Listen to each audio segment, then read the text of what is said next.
It was a good football game, and looking forward to this week of doing some things we got to get cleaned up within our offense, defense, and special teams. But overall, pleased with where we're at right now. I think we've beaten one real good football team, and had a great crowd the other night for the Drake football game, and that made it real fun in the dome. So, any questions? You kind of compare the feeling between going to the bye week this time and a year ago. Do you feel much more settled up and down the roster?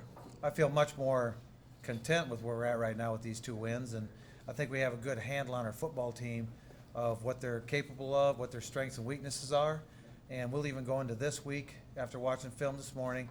There's still some movement to be made. I think we can make this even better with a couple moves, but overall, 99% of this is they're in solid places right now, playing the right position, and we can really grow from that. But we do have to make some changes, and we'll deal with that this week.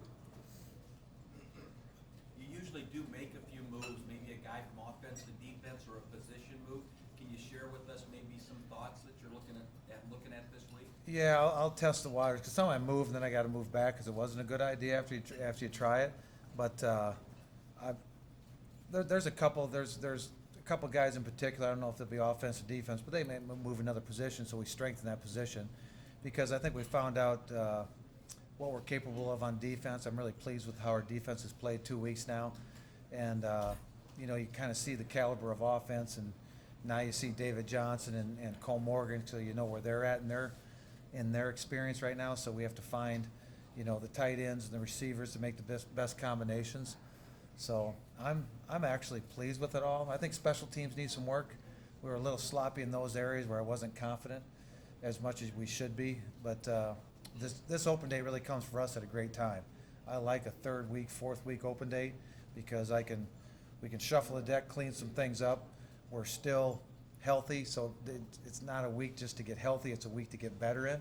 So that's what I think will make us better. Have you been able to look at that targeting penalty since Saturday? And have you been told maybe how long that process will take to review? I'm guessing we'll know. The question is about the targeting. I'm guessing we'll know the answer to the targeting question by the end of the day. I would think, but it might be in tomorrow. But it'll probably be by the end of the day.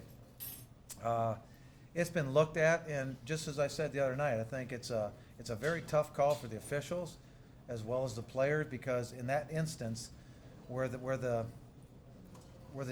difficulty is when players are going east to west directly at each other, and he protects himself and this defensive defender protects himself. They kind of go low together. In this particular case, the guy was getting hit and was actually down, but our player was starting to release the hit when the guy was down. So it was boom, boom, simultaneously. It looked like a late hit from a distance off, but when you watched on film, he had already released his body towards the hit, and it was kind of the collision path of it. So I don't believe it fits the targeting rule by the rule, but that's their call. That's a tough call to make, but I also know the reason that we have the rule that we have too.